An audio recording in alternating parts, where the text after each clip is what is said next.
പ്രമേഹം വളരെ കോമൺ ആയിട്ടുള്ളൊരു കാര്യമാണ്. പിന്നെ blood pressure, hyper tension, cholesterol പ്രശ്നങ്ങൾ, ഫാറ്റ് ലിവർ ബുദ്ധിമുട്ടുകൾ, വെരിക്കോസ് പ്രശ്നങ്ങൾ, തൈറോയ്ഡ് റിലേറ്റഡ് ബുദ്ധിമുട്ടുകൾ, ഒബേസിറ്റി, വെയിറ്റ് കൂടുന്ന കാര്യങ്ങൾ. ജീവിതശൈലി രോഗങ്ങളുള്ള ഒരാൾ ജീവിതശൈലി മാത്രം ഫോക്കസ് ചെയ്യാതെ മരുന്നുകളിലേക്ക് വരുമ്പോൾ, അല്ലെങ്കിൽ ഭക്ഷണം ശ്രദ്ധിക്കാതെ മരുന്നുകളിലേക്ക് വരുമ്പോൾ ഡാമേജ് കൂടും. റെഡ് മീറ്റ്സ് അത്ര നല്ലതല്ല കണ്ടിന്യൂസ് ആയിട്ട് എടുക്കുന്നത്. മുട്ട കഴിച്ചാൽ കൊളസ്ട്രോൾ, പ്രത്യേകിച്ച് മുട്ടയുടെ മഞ്ഞ 3 നേരം കഞ്ഞി കുടിച്ചാൽ അത് മതി ബ്ലോക്ക് ഉണ്ടാകാൻ. അല്ലാതെ ഈ മുട്ടയും ഇറച്ചിയും മീനും കഴിക്കുന്നതുകൊണ്ടല്ല കൊളസ്ട്രോൾ ഉണ്ടാകുന്നത്.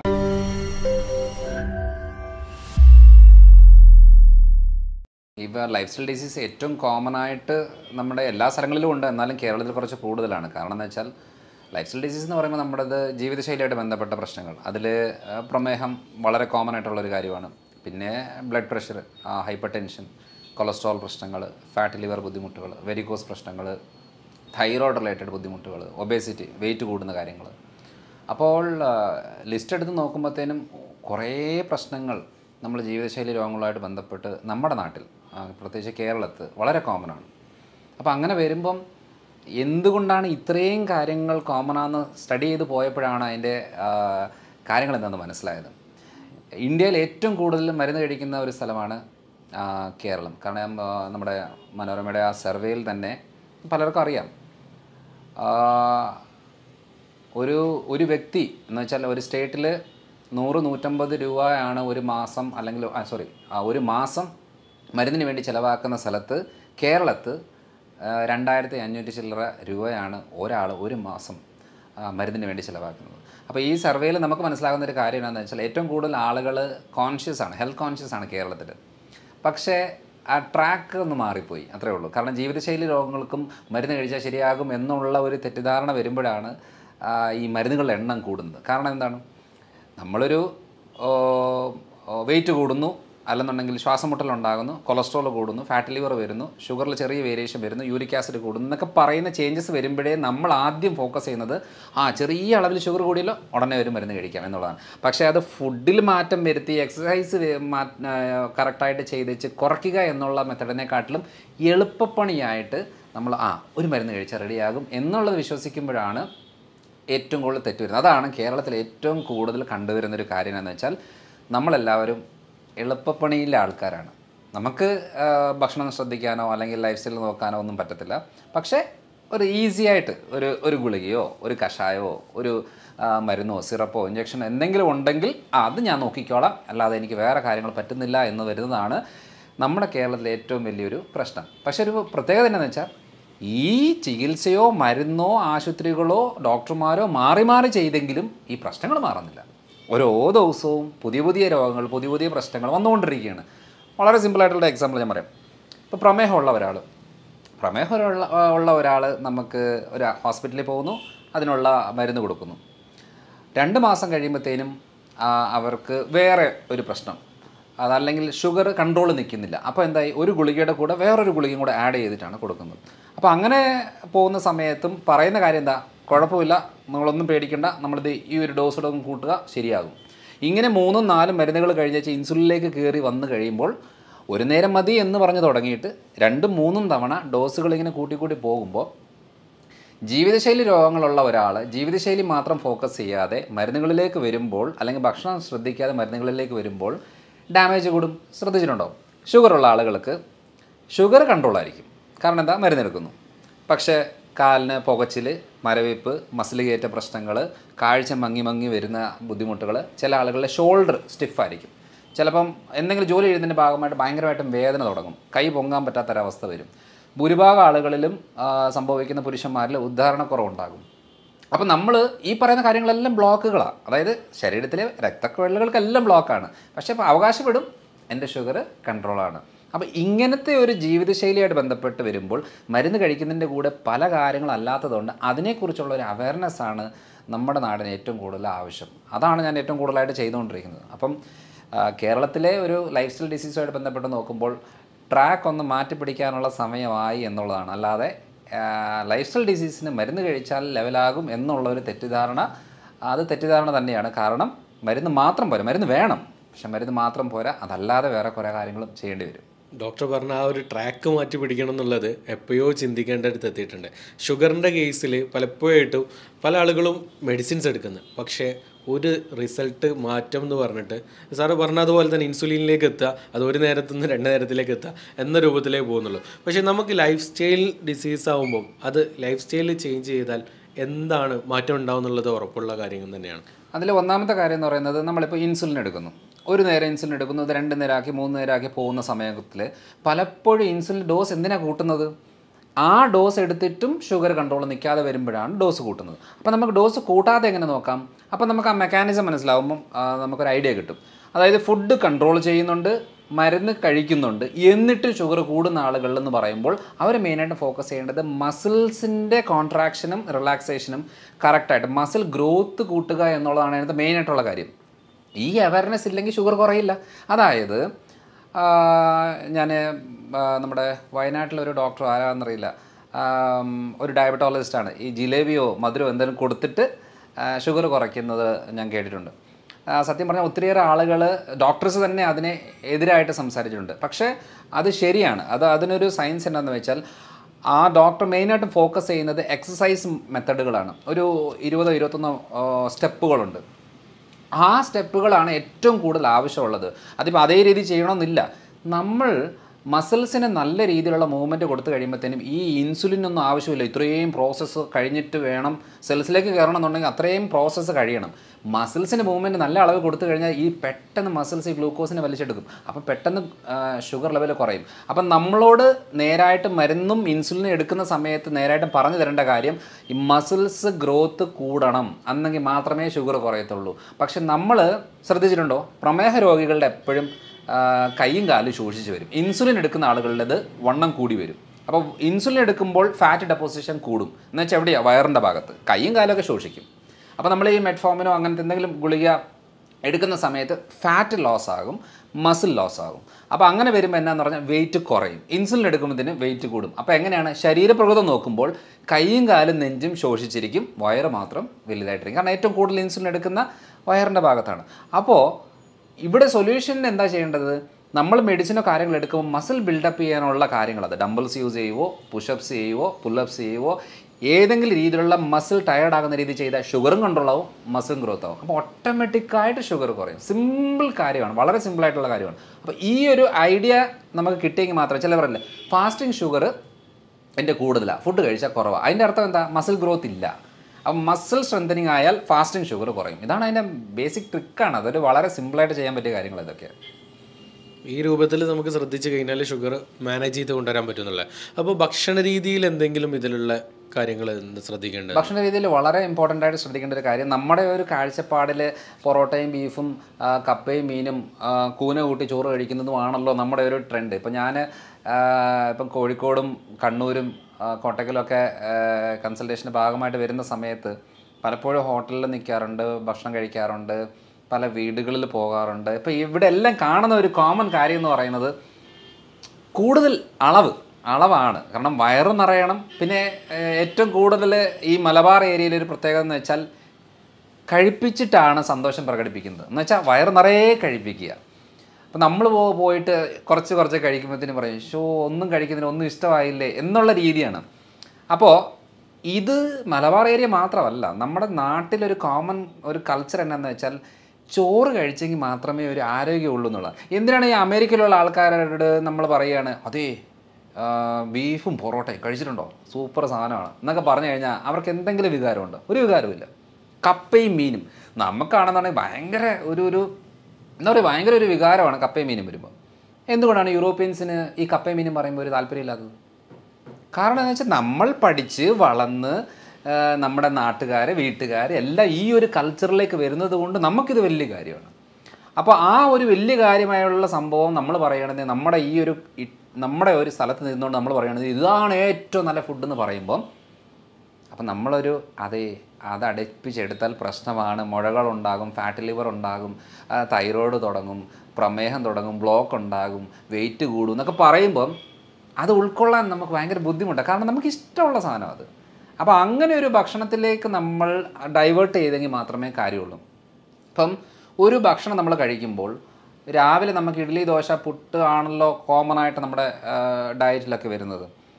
അതേപോലെ ഉച്ചയ്ക്ക് ചോറ് കറികളൊക്കെ ആയിട്ട്, രാത്രിയിൽ ചിലപ്പോൾ ചപ്പാത്തിയോ പൊറോട്ടയോ അല്ലെന്നുണ്ടെങ്കിൽ അങ്ങനെ എന്തെങ്കിലുമൊക്കെ ആയിട്ട്. അപ്പോൾ അങ്ങനെ പല ടൈപ്പ്. അപ്പോൾ ഏറ്റവും കൂടുതൽ ഇപ്പം കണ്ടുവരുന്നത് നമ്മുടെ കുഴിമന്തി, ബിരിയാണി ഐറ്റംസ്, നമ്മുടെ ബാർബിക്യൂ, അൽഫാം രീതികൾ, ഇതൊക്കെയാണ് കോമൺ ആയിട്ട് വരുന്നത്. അപ്പം നമ്മൾ നോക്കുമ്പം ഇപ്പോൾ ഫോർ എക്സാമ്പിൾ നമ്മളിപ്പോൾ ഒരു ബാർബിക്യൂ കഴിക്കുകയാണ് അല്ലെങ്കിൽ അൽഫാം കഴിക്കുകയാണ്. അൽഫാം കഴിക്കുന്ന സമയത്ത് സാലഡ് കൂട്ടിയാണ് കഴിക്കുന്നതെങ്കിൽ ഷുഗർ കൂടത്തേയില്ല, സേഫാണ്. പക്ഷേ അൽഫാം കഴിക്കുന്ന സമയത്ത് നമ്മൾ ഈ കുബൂസും പൊറോട്ടയും ചപ്പാത്തിയും ആണ് കഴിക്കുന്നതെങ്കിൽ ഷുഗർ പെട്ടെന്ന് കൂടും. അപ്പോൾ നമുക്ക് ഷുഗറുള്ള ആളുകൾക്ക് ഏറ്റവും കുറവ് ഷുഗറായിട്ട് ഫുഡിലുള്ളത് വെജിറ്റബിൾസ്, പച്ചക്കറികളാണ്, ഇലക്കറികൾ. പിന്നെയുള്ളത് നോൺ വെജ് ഐറ്റംസ്, ഇറച്ചി, മീൻ, മുട്ട ഐറ്റംസ്. ഇതൊക്കെ എന്ന് പറയുന്നത് 30-40% ഉള്ളിലാണ് ഗ്ലൂക്കോസ് ലെവലൊക്കെ ഉള്ളത്. പിന്നെ നമുക്ക് പഴവർഗ്ഗങ്ങളിൽ നമ്മൾ ഏറ്റവും കൂടുതൽ തെറ്റിദ്ധാരണ എന്ന് പറഞ്ഞാൽ ഷുഗറുള്ള രോഗികൾക്ക് ഈ പഴങ്ങൾ അത്ര നല്ലതല്ല എന്ന രീതിയിൽ. ശരിയാണ്, നമുക്ക് ഏറ്റവും കൂടുതൽ എന്താ പറയുക, ചക്കപ്പഴം, മാങ്ങപ്പഴം, ഏത്തപ്പഴം, നല്ല പഴുത്ത ഏത്തപ്പഴം എന്നൊക്കെ പറയുന്നത് ഷുഗർ കൂട്ടാനുള്ള ഫ്രൂട്ട്സാണ്. പക്ഷേ പപ്പായ, പേരയ്ക്ക, apple, mosambi, orange, Musk melon എന്നൊക്കെ പറയുന്ന പല ടൈപ്പ് ഫ്രൂട്ട്സ്, ചെറുപഴം, ഇതൊക്കെ എന്ന് പറയുന്നത് ഷുഗർ രോഗികൾ നിർബന്ധമായിട്ടും കഴിക്കണം. കാരണം പ്രമേഹമുള്ള ആളുകളിൽ ഏറ്റവും കൂടുതൽ ഡാമേജ് വരുന്നത് ഹാർട്ട് റിലേറ്റഡ് ബ്ലോക്കുമായിട്ട് ബന്ധപ്പെട്ടോ അറ്റാക്കോ സ്ട്രോക്കോ ആണ് അവരുടെ കോംപ്ലിക്കേഷൻ മെയിനായിട്ട്, അല്ലെങ്കിൽ കിഡ്നി റിലേറ്റഡ്. അപ്പോൾ ഈ അറ്റാക്കും സ്ട്രോക്കും ഒക്കെ നമുക്ക് പ്രിവെൻറ്റ് ചെയ്യണമെന്നുണ്ടെങ്കിൽ നമുക്ക് നല്ല ആൻറ്റി ഓക്സിഡൻസ് വേണം. അപ്പം വൈറ്റമിൻസ് മിനറൽസ് കൂടുതലുള്ളത് പഴവർഗ്ഗങ്ങളിലാണ്. അപ്പം എന്താ ഷുഗർ കൂടുമെന്ന് പറഞ്ഞാൽ ഇത് മാറ്റി വെച്ചിട്ട് നോർമലായിട്ടുള്ള കാര്യങ്ങൾ എടുക്കുമ്പോൾ എന്നാ സംഭവിക്കുന്നത് വെച്ചാൽ ഹാർട്ട് റിലേറ്റഡ് ആയിട്ടുള്ള, ബ്ലഡ് വെസൽ റിലേറ്റഡ് ആയിട്ടുള്ള പ്രശ്നങ്ങൾ തുടങ്ങും. അതുകൊണ്ട് ഇങ്ങനത്തെ ഫുഡ് ഉൾപ്പെടുത്തണം സത്യം പറഞ്ഞാൽ. അപ്പോൾ എന്താ ചെയ്യേണ്ടത്, മെയിൻ ഫുഡ് ഈ നല്ല പഴുത്ത ചക്ക കഴിക്കാതിരിക്കുകയാണ് നല്ലത്. പച്ച ചക്ക, നമ്മൾ ചക്ക വേവിച്ചൊക്കെ കഴിക്കത്തില്ലേ, അത് ഓക്കെയാണ്. അതേപോലെ മാങ്ങ, പച്ചമാങ്ങയായിട്ട് ഉൾപ്പെടുത്താം. കൂടുതൽ പഴിക്കുന്നതനുസരിച്ച് ഷുഗർ കൂടുന്നൊരു സാഹചര്യം വരും. അപ്പം ഇതൊരു 40-50% ഷുഗർ ലെവൽ ഉള്ളതാണ്. പിന്നെയുള്ള ഒരു 50-60% ഷുഗർ ലെവലുള്ളത് പയറുപരിപ്പ് വർഗ്ഗങ്ങൾ, അതായത് ചെറുപയർ, വൻപയർ, കടല, മുതിര, ഉഴുന്ന്, പരിപ്പ്, അങ്ങനത്തെ കുറേ പയറുപരിപ്പ് വർഗ്ഗങ്ങളിലാണ് ഒരു 50-60% ഗ്ലൂക്കോസ് ലെവലുണ്ട്. അപ്പം കമ്പാരിറ്റീവ്ലി വെജിറ്റേറിയൻസിന് നമുക്ക് ബെറ്ററായിട്ട് പറയുന്നത് പനീർ, മഷ്റൂം, ഈ സാധനങ്ങൾക്കൊക്കെ, ഈ ഭക്ഷണങ്ങളിലൊക്കെ നമുക്ക് ഷുഗർ ലെവൽ അധികമില്ല. ഇതൊരു 10-20-30% നിൽക്കുന്ന കാര്യങ്ങളാണ്. അപ്പോൾ 50% ഉള്ളിൽ നിൽക്കുന്ന ഭക്ഷണങ്ങളെ കുറച്ച് അളവ് കൂട്ടുക.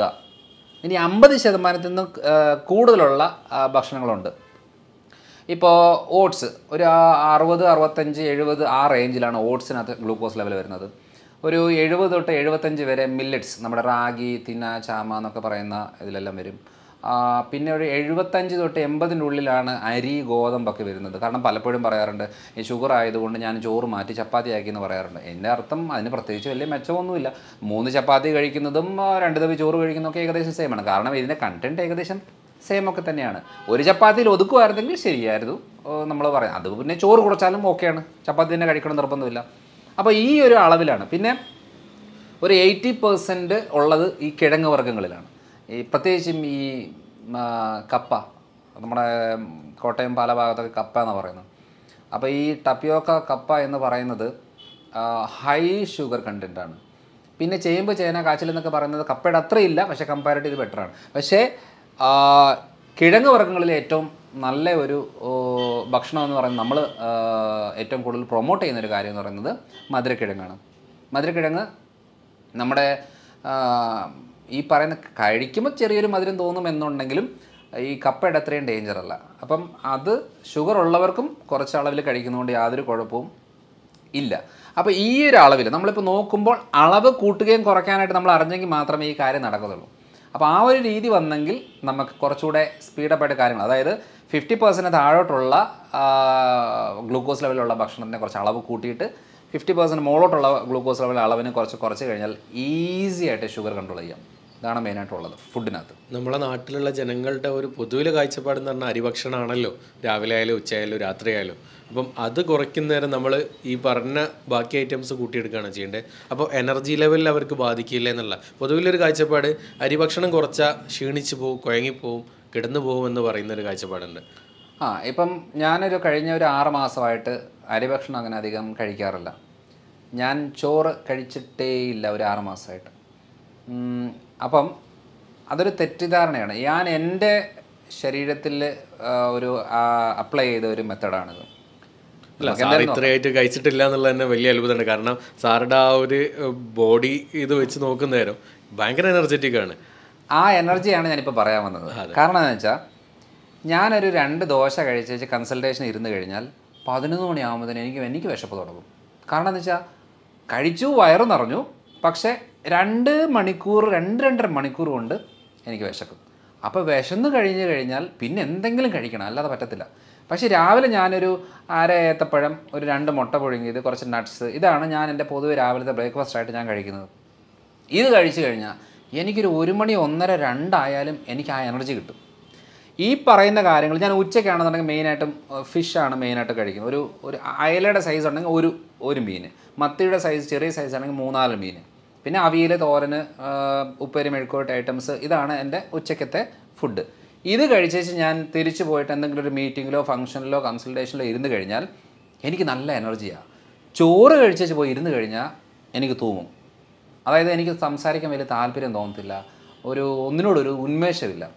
എനിക്ക് എനർജി കിട്ടുന്നത് അത് കഴിക്കാത്ത സമയത്താണെന്ന് തിരിച്ചറിഞ്ഞപ്പോഴാണ് ഞാൻ മനസ്സിലാക്കിയത് വെറുതെ എന്തിനാണ് ഈ സാധനങ്ങളൊക്കെ കഴിക്കേണ്ട ആവശ്യം. അതങ്ങ് ഞാൻ സ്റ്റോപ്പ് ചെയ്തേച്ച് ഈ ഒരു രീതിയിലേക്ക് ഡയറ്റ് വന്നപ്പോഴത്തേനും എനിക്ക് നല്ല എനർജിയായി. അപ്പോൾ ഭൂരിഭാഗം ആൾക്കാർ ഇപ്പോൾ പറഞ്ഞൊരു തെറ്റിദ്ധാരണയുണ്ട്, നമ്മൾ ഈ അരി സാധനമോ അല്ലെങ്കിൽ ഗോതമ്പോ അങ്ങനെ എന്തെങ്കിലും ഒന്നും കഴിച്ചില്ല എന്നുണ്ടെങ്കിൽ ചിലപ്പോൾ ശരീരം ശോഷിച്ച് വരും, മെലിഞ്ഞ് വരും, എനർജി കുറയും, ക്ഷീണം ഉണ്ടാകും എന്നുള്ളതോട് അതൊന്നും ഒരു സത്യമാണ്. നമുക്ക് ആവശ്യം, അതായത് നമുക്ക് ഗ്ലൂക്കോസ് ആവശ്യമാണ്. ഈ ഗ്ലൂക്കോസ് ആവശ്യം എന്ന് പറയുമ്പോൾ അരിയുടെ രൂപത്തിൽ തന്നെ ഗ്ലൂക്കോസ് കഴിക്കണമെന്ന് ഒരു നിർബന്ധമില്ല.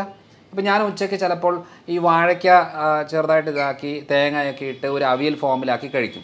അതേപോലെ വാഴക്കൂമ്പ്, ചുണ്ടെന്നൊക്കെ പറയില്ലേ, വാഴക്കൂമ്പും വൻപയറും മിക്സ് ചെയ്തിട്ട് തോരനാക്കി കഴിക്കും. ഇതിനകത്തെല്ലാം കാർബോഹൈഡ്രേറ്റ് ഉണ്ട്. 80% ഇല്ല, 60% ഉള്ളു എന്നുള്ളതേ ഉള്ളൂ. അതായത് നമുക്ക് കിട്ടേണ്ട എനർജി കിട്ടി. ഈ രൂപത്തിൽ തന്നെ കിട്ടണമെന്ന് വാശി പിടിക്കുമ്പോൾ മാത്രമേ നമുക്ക് ഈ പ്രശ്നമുള്ളൂ. അപ്പോൾ ആ ഒരു രീതിയിൽ നമുക്ക് മനസ്സിലാക്കി കഴിഞ്ഞാൽ മാത്രമേ എങ്ങനെ ഇതിനെ മാനേജ് ചെയ്യണം. അതുകൊണ്ട് വണ്ണം കുറയും, സത്യം പറഞ്ഞാൽ വണ്ണം കുറയും. ഗ്രെയിൻസ് കട്ട് ചെയ്താൽ വണ്ണം കുറയും. എനിക്ക് 2 കിലോ കുറഞ്ഞു, ഇപ്പം ഞാൻ 4 കിലോ കൂടി. കാരണം വേറെ ഒന്നുമല്ല, പ്രോട്ടീനും ഫാറ്റും വൈറ്റമിൻസും മിനറൽസും ബോഡിയിലേക്ക് സപ്ലൈ ചെയ്തു, കാർബോഹൈഡ്രേറ്റ് കുറച്ചു. ഇതാണ് ഞാൻ ചെയ്തിട്ട് എന്തായി, ഞാൻ ഫിസിക്കൽ വർക്കൗട്ട് ചെയ്യാൻ തുടങ്ങി. അതായത് ഒരു ദിവസം ഞാനൊരു 3/4 മണിക്കൂർ ജിം വർക്കൗട്ടുകൾ വീട്ടിൽ തന്നെ, അല്ലാതെ ജിമ്മിൽ പോയിട്ട് നമ്മൾ ഇതുണ്ട്, കുറച്ച് പുഷപ്സ്, ഡംബിൾസ് ചെയ്യുന്നത്, അതേപോലെ കുറച്ച് സ്ട്രെച്ചിങ് കാര്യങ്ങൾ, ബെഞ്ച് പ്രസ്, അങ്ങനത്തെ 3-4 കാര്യങ്ങൾ ഞാൻ ഒരു 3/4 മണിക്കൂർ കൊണ്ട് ചെയ്തു വന്നു. അന്നേരം എന്താ സംഭവിക്കുന്നത് വെച്ചാൽ മസിൽ കുറച്ച് ഗ്രോത്ത് ആകാൻ തുടങ്ങി. നമ്മളെപ്പോഴാണ് ഭക്ഷണം നിയന്ത്രിച്ച് മസിലിന് വർക്കൗട്ട് കൊടുത്തില്ലെന്നുണ്ടെങ്കിൽ എന്താ സംഭവിക്കുന്നത്, നമ്മൾ മെലിഞ്ഞ് ശോഷിച്ച് വണ്ണം കുറഞ്ഞ് വരും, ക്ഷീണം ഉണ്ടാവും. നമ്മൾ പ്രോട്ടീനും ഫാറ്റും വൈറ്റമിൻസും മിനറൽസും കുറച്ച് കാർബ്സും ഒക്കെ സപ്ലൈ ചെയ്തിട്ട് ഫിസിക്കൽ വർക്കൗട്ട് ഒന്ന് കൂട്ടിക്കഴിഞ്ഞാൽ ബോഡി നമുക്ക് മെയിൻറ്റെയിൻ ചെയ്യാൻ പറ്റും. ഇല്ലെങ്കിൽ എന്നാ സംഭവിക്കുന്നത് വെച്ചാൽ, ഇപ്പം കോമണായിട്ട് പറയുന്ന പോലെ ഇതൊന്നും കഴിച്ചില്ലെന്നുണ്ടെങ്കിൽ ഭക്ഷണമായിട്ട് കൂട്ടത്തേ ഇല്ല. പലപ്പോഴും കൺസൾട്ടേഷൻ വരുമ്പം 2 ആഴ്ച കഴിഞ്ഞ് വരുമ്പം നമ്മൾ ചോദിക്കും, എന്നാ ഉണ്ട്, നല്ല മാറ്റമുണ്ട്, കുഴപ്പമൊന്നുമില്ല, പിന്നെ ഞാൻ ഭക്ഷണം ഒന്നും ഇല്ല, ഞാൻ പട്ടിണിയാണ് ശരിക്കും പറയാം. അപ്പോൾ ഞാൻ ചോദിക്കും, രാവിലെ എന്താ കഴിക്കുന്നത്? രാവിലെ ഡോക്ടർ പറഞ്ഞ പോലെ കുറച്ച് ഏത്തപ്പഴം കുറച്ച് കഴിക്കും, കുറച്ച് മുട്ട ഓംലെറ്റ് ആക്കി കഴിക്കും എന്നൊക്കെ പറയും. ഓ ശരി. 11 മണിക്കോ 11 മണിക്കോ ഒരു പേരയ്ക്കോ അങ്ങനെ എന്തെങ്കിലും കഴിക്കും. ഉച്ചയ്ക്ക് കുറച്ച് മീനും കറികളും ഒക്കെ ആയിട്ട് കഴിക്കും. രാത്രി ഞാൻ സൂപ്പും വെജിറ്റബിൾസോ അല്ലെങ്കിൽ കുറച്ച് ചിക്കനോ അങ്ങനെ എന്തെങ്കിലും ആയിരിക്കും കഴിക്കുന്നത്. അപ്പോൾ ഞാൻ ചോദിച്ചു, നിങ്ങൾ പട്ടിണിയാന്ന് പറഞ്ഞതോ? അല്ല, ചോറ് ഇല്ലല്ലോ, ചോറ് ഞാൻ ഇപ്പം 15 ദിവസമായിട്ട് ചോറ് കഴിക്കാതെ. അത് നമ്മളെ മലയാളികൾക്കുള്ള വേറൊരു സംഭവമാണ്. നേരത്തെ മരുന്നില്ല എന്ന് പറഞ്ഞാൽ അസുഖം മാറില്ല എന്ന് ചിന്തിക്കുന്നത് പോലെ അരിഭക്ഷണം ഇല്ലെങ്കിൽ ഭക്ഷണം ഇല്ല, അത് പട്ടിണിയാന്നാ. അപ്പോൾ അങ്ങനെ വരുമ്പോൾ എന്താണെന്ന് വെച്ചാൽ, അപ്പോൾ ഞാൻ ചോദിക്കും, ഇത്രയും കാര്യങ്ങൾ നിങ്ങൾ കഴിച്ചില്ലേ, എന്നിട്ട് നിങ്ങളുടെ ഷുഗർ എങ്ങനെയുണ്ട്? ഷുഗറൊക്കെ കൺട്രോളായി. ക്ഷീണം എങ്ങനെയുണ്ട്? ക്ഷീണമൊന്നുമില്ല, ഇപ്പം നല്ല ഇതായി. നീരും വേദനയൊക്കെയോ? അതൊക്കെ മാറി, നല്ല മാറ്റമുണ്ട്. ഗ്യാസിൻ്റെ പ്രശ്നമൊക്കെയോ? അത് 2ാമത്തെ ദിവസം തന്നെ ക്ലിയറായി. ഇത്രയും മാറ്റങ്ങൾ വന്നിട്ട് നിങ്ങൾ പിന്നെ എന്തിനാണ് ഈ നഷ്ടബോധത്തോടെ ചോറ് കഴിക്കുന്നില്ലല്ലോ എന്ന് പറയുന്നത്? ഒരു കാര്യം ചെയ്യും, നിങ്ങൾ ഒരു ദിവസം ഒന്ന് കഴിച്ച് നോക്ക്, എന്നിട്ട് ഈ ബുദ്ധിമുട്ടുകളെല്ലാം 2ാമത് ഉണ്ടാകുന്നുണ്ടോ എന്ന് നോക്ക്. അപ്പോൾ ഇത് പറഞ്ഞു കൊടുക്കുമ്പോൾ പലരും ചിലപ്പോൾ 1 മാസമൊക്കെ കഴിഞ്ഞ് വരുന്ന സമയത്ത് പറയും, ഞാൻ പറയാം എന്നാൽ പിന്നെ കുറച്ച് ചോറൊക്കെ കഴിച്ചോ കേട്ടോ. പറയും വേണ്ട ഡോക്ടറെ, ഇത് സുഖമാണ്, എൻ്റെ വേദന പോയി, നീര് പോയി, ക്ഷീണം മാറി, ഷുഗർ കൺട്രോളായി, പുകച്ചിൽ മരവിപ്പൊക്കെ മാറി, എൻ്റെ ഗ്യാസിൻ്റെ പ്രശ്നം എൻ്റെ ഏറ്റവും വലിയ പ്രശ്നമായിരുന്നു, അത് ഫുള്ളായിട്ട് ക്ലിയറായി, എനിക്കിത് സുഖമാണ്, എനിക്കിനിയും വേണ്ട, എനിക്ക് പഴയ രീതിയിൽ പോകണമെന്ന് ഒരു താല്പര്യമില്ല. അപ്പം നമ്മൾ ചെയ്യുന്നത് എന്താ, ഒരു ലൈഫ് സ്റ്റൈൽ പറഞ്ഞു കൊടുത്തേച്ച് ചെയ്യിപ്പിച്ചിട്ട് അതിൻ്റെ എക്സ്പീരിയൻസ് വരുമ്പോൾ മാത്രമേ അവർക്കത് ഉൾക്കൊള്ളാൻ പറ്റത്തുള്ളൂ. അല്ലെങ്കിൽ ദൈവമേ ഇതൊക്കെ ഇങ്ങനെ കഴിച്ച് എങ്ങനെ ജീവിക്കും എന്ന് ചോദിക്കുന്നുണ്ട്. ഇപ്പം ഞാനിപ്പോൾ പുറത്ത് പോകുന്ന സമയങ്ങളിലൊക്കെ എനിക്ക് വീട്ടിലെ ഒരു പ്രോട്ടോക്കോൾ ചെയ്യാൻ പറ്റത്തില്ല. അപ്പോൾ ഞാനിപ്പോൾ പുറത്ത് പോകുമ്പം ബിരിയാണി കഴിച്ചു എന്ന് വെച്ചു. ബിരിയാണി ഞാൻ ആ ഒരു ചിക്കൻ പീസ് ഉണ്ടെങ്കിൽ 2 ചിക്കൻ പീസ് എടുത്തേച്ച് ഒരു ഇത്രയും അതിൻ്റെ റൈസ് ഇത്രയും എടുക്കുകയുള്ളൂ. അപ്പോൾ നോക്കുമ്പം എൻ്റെ ബിരിയാണി മൊത്തം വേസ്റ്റാണ്. കാരണം അത് ചോറ് മൊത്തം ഞാൻ കഴിക്കത്തില്ല. ഞാൻ ഈ പീസുകൾ കഴിച്ച് കുറച്ച് സാലഡും കാര്യങ്ങളൊക്കെ എടുത്ത് വെച്ച് കഴിക്കും. അപ്പം എന്ന് വെച്ചാൽ നമ്മൾ എവിടെ പോയാലും ഇത് ശീലിക്കാൻ പറ്റും. ഞാനൊരു കല്യാണത്തിനോ ഫംഗ്ഷനൊക്കെ പോയി കഴിഞ്ഞാൽ ഞാൻ അവിടെയുള്ള എല്ലാ വെറൈറ്റിയും കഴിക്കും. പക്ഷേ ഞാൻ ഈ ചോറും ബിരിയാണിയോ അല്ലെങ്കിൽ ഫ്രൈഡ് റൈസ് ആ സാധനം തൊടത്തില്ല. എന്തെങ്കിലും ഫിഷോ ചിക്കനോ അല്ലെങ്കിൽ സാലഡ്സോ വെജിറ്റബിൾസോ അങ്ങനെ എന്തെങ്കിലും ഉണ്ടെങ്കിൽ അത് ഉൾപ്പെടുത്തി കഴിക്കും. അപ്പോൾ അങ്ങനെ വരുമ്പോൾ എന്നാന്ന് വെച്ചാൽ നമ്മൾ ശ്രദ്ധിച്ചിട്ടുണ്ടോ, കല്യാണമോ ഫംഗ്ഷനോ പരിപാടിയൊക്കെ നമ്മൾ ഫുഡ് കഴിച്ച് കഴിഞ്ഞാൽ ഭയങ്കര ക്ഷീണമാണ്. പിന്നെ നമുക്ക് ആ ദിവസം ഒന്നിനും നമ്മളെ കൊണ്ട് കൊള്ളത്തില്ല. എവിടെയെങ്കിലും പോയി കടന്നാൽ മതി, ഇരുന്നാൽ മതി എന്നല്ലാതെ വേറൊരു ചിന്തയും കാണത്തില്ല. കാരണം എന്താണെന്നറിയോ, ഈ കഴിച്ച് അടിച്ച് കുഴച്ച് കയറ്റി കഴിയുമ്പോണ്ടല്ലോ ശരീരത്തിന് ആകെ വിഷമമാണ്, ബുദ്ധിമുട്ടാണ്. അപ്പോൾ എന്ത് ചെയ്യും, ഇനിയും ഈ വ്യക്തിക്ക് ഒരു എനർജി കൊടുത്തു കഴിഞ്ഞാൽ ഇവൻ വീണ്ടും പോയി കഴിക്കും. അപ്പോൾ അതുകൊണ്ട് തന്നെയാണ് എവിടെയെങ്കിലും ഒന്ന് തളർത്തി കടത്തിയിട്ട് വേണം ഇതൊന്ന് ദഹിപ്പിച്ച് ക്ലിയറാക്കി പുറത്തേക്ക് കളയാനും സ്റ്റോർ ചെയ്ത് വെക്കാനുമായിട്ട് ശരീരം നോക്കുന്നത്. പക്ഷേ ഞാനീ പറഞ്ഞ മെത്തേഡൊന്ന് ചെയ്ത് നോക്കിക്കേ, നമുക്ക് കല്യാണ ഫുഡൊക്കെ കഴിച്ച് കഴിഞ്ഞാൽ ഒരു കുഴപ്പമില്ല, നമുക്കൊരു എനർജി ആയിരിക്കും. പക്ഷേ ഈ ഒരു ലൈഫ് സ്റ്റൈൽ നമുക്ക് മനസ്സിലാക്കി എടുക്കണമെന്നുണ്ടെങ്കിൽ ചെയ്ത് നോക്കി അത് നമ്മൾ ആ എക്സ്പീരിയൻസ് ആയെങ്കിൽ മാത്രമേ മനസ്സിലാകത്തുള്ളൂ. എന്നിട്ട് പറ, ഷുഗർ കുറയുന്നുണ്ടോ, ക്ഷീണം കുറയുന്നുണ്ടോ, ബുദ്ധിമുട്ട് കുറയുന്നുണ്ടോ, നീർക്കെട്ട്, എല്ലാവരും പറയുന്നത് ഇവിടെ വേദന, ഇവിടെ പിടിച്ചാൽ വേദന, ഇവിടെ പിടിച്ചാൽ വേദന, എല്ലായിടത്തും വേദനകളാണ്. ചോറ് കുറയ്ക്ക്, അരിയുടെ സാധനം കുറയ്ക്ക്, ആ നീർക്കെട്ടും മാറും. പക്ഷെ നമ്മൾ എന്ത് ചെയ്യും, എളുപ്പപ്പണിയിൽ വേദനയ്ക്ക് നീരിനും മരുന്നെടുക്കും. എത്ര നാളെടുക്കും, മരണം വരെ. അപ്പോൾ ഈ ഒരു കാര്യങ്ങൾ ആണ് ആ ഒരു മെത്തഡ് നമ്മൾ പറഞ്ഞു കൊടുത്ത് ശരീരത്തിനൊന്ന് ഓർഡറാക്കി എടുക്കാനുള്ള കുറച്ച് മരുന്നുകളോ സപ്ലിമെൻറ്റ്സോ കുറച്ച് കാര്യങ്ങളൊക്കെ ചെയ്ത് കൊടുത്ത് അവരുടെ ലൈഫ് സ്റ്റൈൽ രീതികളിൽ അവരുടെ ജോലിയും അവരുടെ വീട്ടിലെ സാഹചര്യത്തിനനുസരിച്ച് മാറ്റം വരുത്തി കൊടുക്കുമ്പോഴാണ് ഐഡിയ കിട്ടുന്നത്. അല്ലാതെ മരുന്ന് കഴിച്ചിട്ട് തുമ്മൽ മാറിയ കേസുണ്ടോ, മരുന്ന് കഴിക്കും തുമ്മൽ കുറയും, നിർത്തുമ്പോൾ തുമ്മലുണ്ടാവും. ഷുഗറിന് ഗുളിക കഴിച്ച് ഷുഗർ കുറയും, നിർത്തുമ്പം വീണ്ടും കൂടും. തൈറോയിഡിന് ഗുളിക എടുക്കുമ്പോൾ തൈറോയിഡ് കുറയും, നിർത്തുമ്പം വീണ്ടും കൂടും. കൊളസ്ട്രോളും ഗുളിക എടുക്കുമ്പോൾ കൊളസ്ട്രോൾ കുറയും, നിർത്തുമ്പം വീണ്ടും കൂടും. കാരണം എന്താ, ഇവിടെ സംഭവം ഒന്നും ശരിയാകുന്നില്ല. പ്രശ്നം ഉണ്ടാകുന്നതെല്ലാം കുറച്ച് കൊണ്ടുപോയിക്കൊണ്ടിരിക്കുകയാണ്. അപ്പം റൂട്ട് കോസ് മനസ്സിലാക്കി ക്ലിയർ ആക്കി കഴിഞ്ഞാൽ ഈസി ആയിട്ട് നിസ്സാരമായിട്ട് ക്ലിയർ ആക്കുന്ന കുറച്ച് കാര്യങ്ങളാണ്. അതാണിപ്പോൾ ഞാൻ കാലങ്ങളായിട്ട് ചെയ്തുകൊണ്ടിരിക്കുന്നൊരു രീതി. ഇതാണ് നമ്മൾ ഭക്ഷണക്രമത്തിൽ മനസ്സിലാക്കേണ്ട ഒരു കാര്യം. അപ്പോൾ നമ്മൾ ഈ ചിക്കനും ബീഫ് കഴിക്കുന്ന സമയത്ത് കൊളസ്ട്രോൾ കൂടുമെന്ന് പറയുന്നതിൽ എന്താണ് ശരിക്കും? ശരിയാ, നമ്മളിപ്പം റെഡ് മീറ്റ്സ് അത്ര നല്ലതല്ല കണ്ടിന്യൂസ് ആയിട്ട് എടുക്കുന്നത്. പക്ഷേ ഈ പറഞ്ഞ വറുത്ത് കോരി എടുക്കുന്ന അളവിലാണ് നമുക്ക് ഏറ്റവും കൂടുതൽ പ്രശ്നം വരുന്നത്. പക്ഷേ നമ്മളിപ്പോൾ ഒരു ബീഫ് കറി അല്ലെങ്കിൽ ബീഫ് കുറച്ച് വഴറ്റി ഒലത്തി എടുക്കുന്ന രീതിയിലേക്ക് വന്നു കഴിഞ്ഞാൽ വലിയ കുഴപ്പമില്ല. പിന്നെ ഈ ഗ്രിൽഡായിട്ട് കൂടുതൽ എടുക്കുമ്പോൾ നമുക്ക് പലപ്പോഴും ഈ ഗ്രിൽഡ് ഐറ്റംസ് ആൽഫാം ബാർബിക്യൂ എന്ന് പറയുമ്പോൾ അടുപ്പിച്ച് കുറേ നാൾ എടുക്കുമ്പം അത് കോളോൺ ക്യാൻസർ റിലേറ്റഡ് ആയിട്ടുള്ള പ്രശ്നങ്ങൾ ഉണ്ടാക്കാനുള്ള സാധ്യത കൂടുതലാണ്. അപ്പം ഞാനും ബീഫും പോർക്ക് അല്ലെങ്കിൽ മട്ടൺ അങ്ങനെ കഴിക്കുന്ന ഒരാളാണ്. ചിക്കൻ എന്ന് പറയുന്നത് വൈറ്റ് മീറ്റാണ്, ബാക്കിയെല്ലാം ഒരു റെഡ് മീറ്റാണ്. അപ്പം വൈറ്റ് മീറ്റ്സ് ആണ് കമ്പാരിറ്റീവ്ലി ബെറ്റർ. പക്ഷേ ഈ ചിക്കൻ ആണെങ്കിൽ വറുത്ത് കോരി എടുക്കുമ്പോഴാണ് പ്രശ്നം. അല്ലാതെ നോർമലായിട്ട് കഴിക്കുന്ന ഗ്രില്ലായിട്ടോ അല്ലെങ്കിൽ വഴറ്റിയെടുക്കുകയോ കറി വെക്കുകയോ പെരളനാക്കുകയോ അങ്ങനെ കഴിക്കുന്നത് കൊണ്ട് വലിയ കുഴപ്പമില്ല. പക്ഷെ അത് ഒരു ഡെയിലി യൂസിലേക്ക് വരുമ്പോൾ നമ്മുടെ ശരീരത്തിന് പറ്റുമോ ഇല്ലയോ എന്ന് നോക്കാതെ നമ്മൾ സപ്ലൈ ചെയ്തുകൊണ്ടിരിക്കുമ്പോൾ മാത്രമാണ് പ്രശ്നം. ഇപ്പം ഫോർ എക്സാമ്പിൾ നമ്മൾ റെഡ് മീറ്റ്സ് അല്ലെന്നുണ്ടെങ്കിൽ ചിക്കന് ഫിഷ് അങ്ങനെ അല്ലെങ്കിൽ പയറുപരിപ്പ് വർഗ്ഗങ്ങൾ കഴിക്കുന്നതിൻ്റെ ഭാഗമായിട്ട് നമ്മൾ ഇടയ്ക്കൊരു ചെക്ക് ചെയ്ത് നോക്കണം. യൂറിക് ആസിഡ് കൂടുന്നുണ്ടോ, ക്രിയാറ്റിൻ കൂടുന്നുണ്ടോ, ജോയിൻസിനൊക്കെ വേദനയുണ്ടോ, സ്കിന്നിന് ഇറിറ്റേഷൻ ഉണ്ടോ, ഗ്യാസ് ആവുന്നുണ്ടോ, ആ നോക്കിയിട്ട് വേണം തീരുമാനിക്കാൻ എനിക്കിത് കഴിക്കാവോ കഴിക്കാൻ പാടില്ലയോ എന്നുള്ളത്. കാരണം എന്ന് വെച്ചാൽ എൻ്റെ അടുത്തുള്ള ആൾ കഴിക്കുന്നു എന്ന് പറഞ്ഞാൽ നമ്മൾ കഴിക്കാൻ പറ്റത്തില്ല. അതുകൊണ്ട് പൊതുവേ ഇത് നല്ലത് മോശം എന്നുള്ളതില്ല. ഉണ്ടാക്കുന്ന രീതികൾ, കഴിക്കുന്ന രീതികൾ, ശരീരപ്രകൃതത്തിനനുസരിച്ചുള്ള അളവ്, ഇതൊക്കെയാണ് വളരെ ഇമ്പോർട്ടൻറ്റ്. ഇപ്പോൾ നമ്മൾ ജിമ്മിൽ പോകുന്നു, 10 പേര് ജിമ്മിൽ പോകുന്നു, ഈ 10 പേരിൽ ജിം ഇൻസ്ട്രക്ടർ പറയുന്നത് എന്താ? ജിം വർക്കൗട്ട് ചെയ്യുക, പ്രോട്ടീൻ പൗഡർ കഴിക്കുക, നന്നായിട്ട് മുട്ടയും ചിക്കനും കാര്യങ്ങളൊക്കെ കഴിക്കുക എന്ന് പറയും. പക്ഷേ ഇതിനകത്ത് ഏറ്റവും കൂടുതൽ ശ്രദ്ധിക്കേണ്ടത് എന്താ?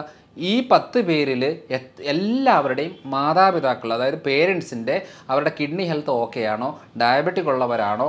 അപ്പം കൂടുതൽ ആൾക്കാരുടെ നമ്മൾ ശ്രദ്ധിക്കേണ്ടത് അപ്പനും അമ്മയ്ക്ക് ക്രിയാറ്റിൻ ലെവൽ കൂടുവോ, കിഡ്നി ഫെയിലിയർ വന്ന് മരിക്കുവോ, അറ്റാക്ക് വന്ന് മരിക്കുവോ ഒക്കെ ഉള്ള ആളുകളുടെ മക്കൾക്കും ആ ടെൻഡൻസി കൂടുതലാണ്. അപ്പോൾ ഇവർ ഈ പറയുന്ന പോലത്തെ രീതിയിൽ ചിക്കനും ഫിഷും അല്ലെന്നുണ്ടെങ്കിൽ പ്രോട്ടീൻ പൗഡറുകളും മുട്ടയും അങ്ങനെ കൂടുതൽ എടുത്തു കഴിഞ്ഞാൽ കിഡ്നി ഫെയിലിയർ ആവും.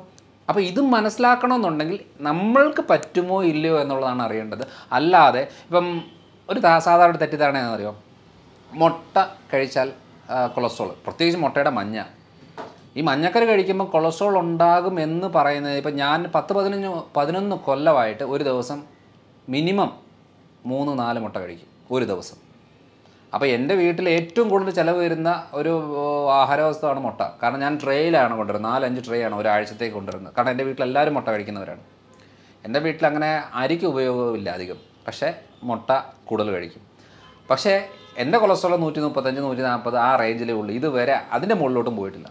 അപ്പോൾ ഞാൻ പറഞ്ഞു വന്നതെന്നു വെച്ചാൽ, മുട്ട കഴിച്ചിട്ടാണ് കൊളസ്ട്രോൾ ഉണ്ടാകുന്നതെങ്കിൽ വെറുതെ പുല്ല് തിന്നുന്ന പശുവിൻ്റെ ശരീരത്തിൽ എന്തോരം കൊളസ്ട്രോൾ, എന്തോരം കൊഴുപ്പ്, പാല് നിറയെ കൊഴുപ്പ്, ശരീരത്തിലും കൊഴുപ്പ്. പോത്തിറച്ചി കഴിച്ചാൽ കൊളസ്ട്രോൾ വരുന്നതിൻ്റെ പറഞ്ഞാൽ പോത്ത് എന്താണ്, മുട്ട കഴിച്ചിട്ടാണോ കൊളസ്ട്രോൾ ഉണ്ടായത്?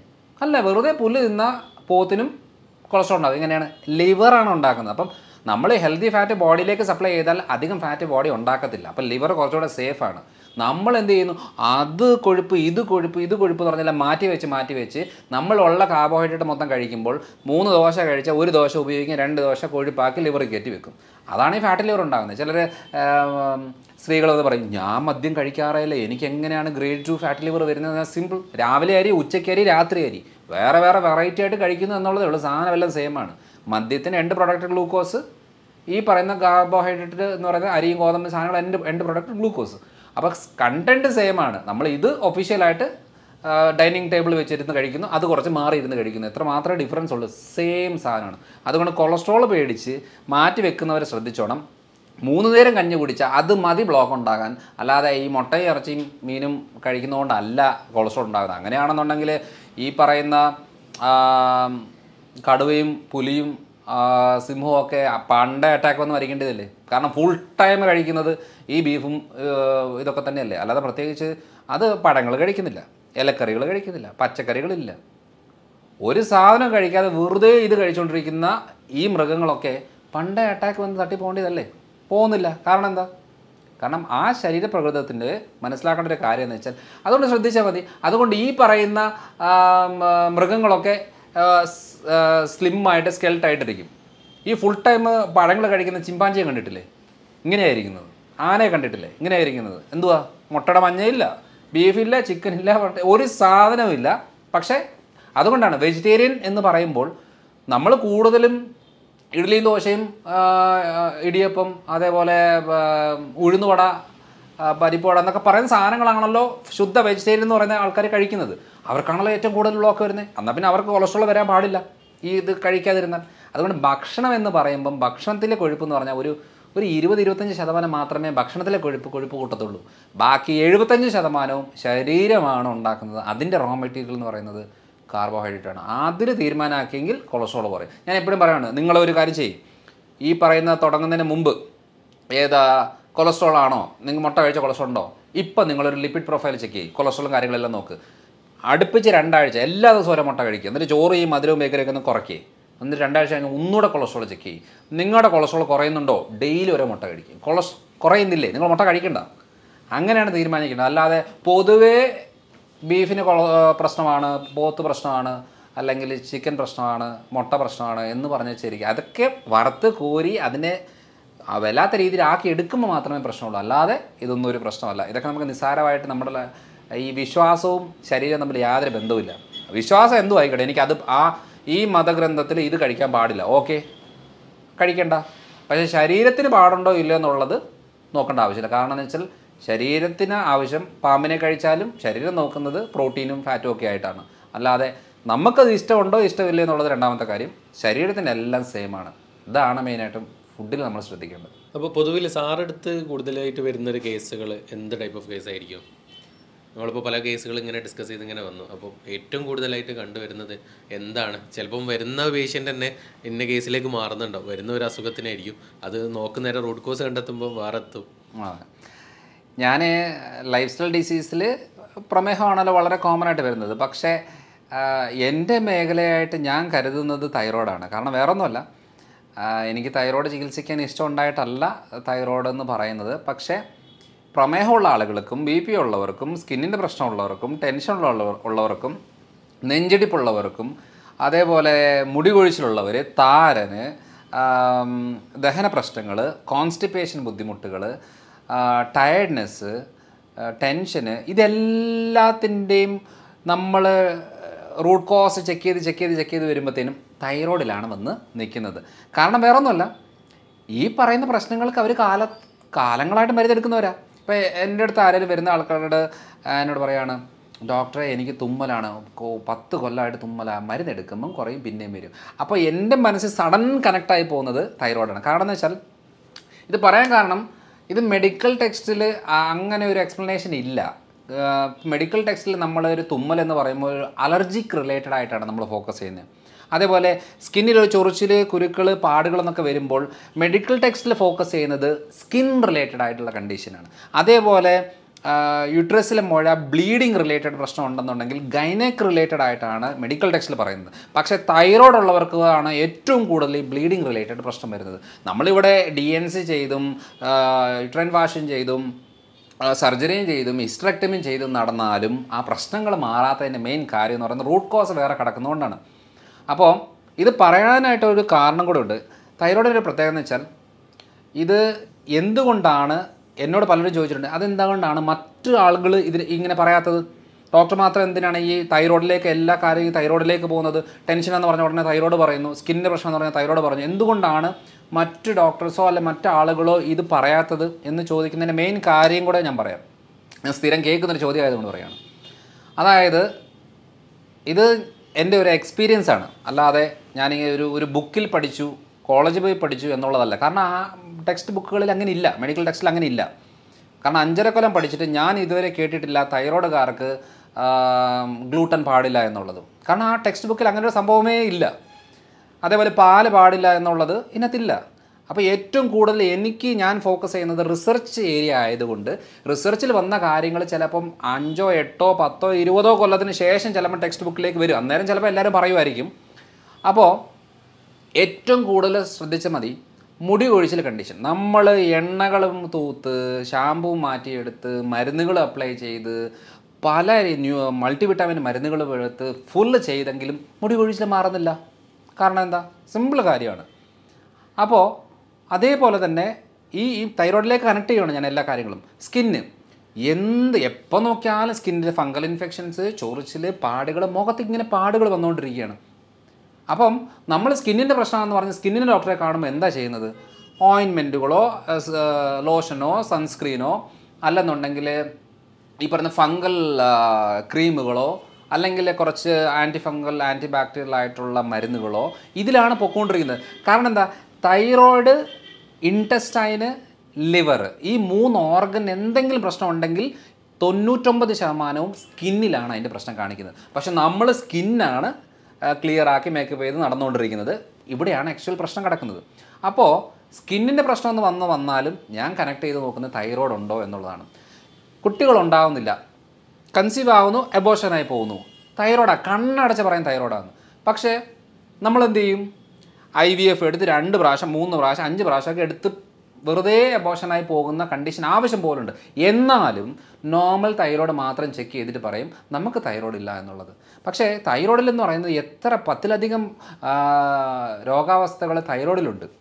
പക്ഷേ ആകെ ചെക്ക് ചെയ്യുന്നത് ഹൈപ്പോ ആണോ ഹൈപ്പർ ആണോ എന്ന് വെച്ചാൽ ബ്ലഡ് ടെസ്റ്റ് ചെയ്യുന്നത് മരുന്ന് ഈ ഹൈപ്പർ കണ്ടീഷന് മാത്രമേ മരുന്നുള്ളൂ. ഹൈപ്പറിന് മരുന്ന് എടുത്തിട്ടും കാര്യമില്ല, കാരണം ഒന്ന് പിടിച്ചു നിൽക്കാനല്ലാതെ വേറൊരു ഉപയോഗമില്ല. ഹൈപ്പോയ്ക്ക് നമ്മൾ ഈ തൈറോയ്ഡ് അത് ഇതൊക്കെ ആയിട്ട് നമ്മൾ എടുക്കുന്നത്.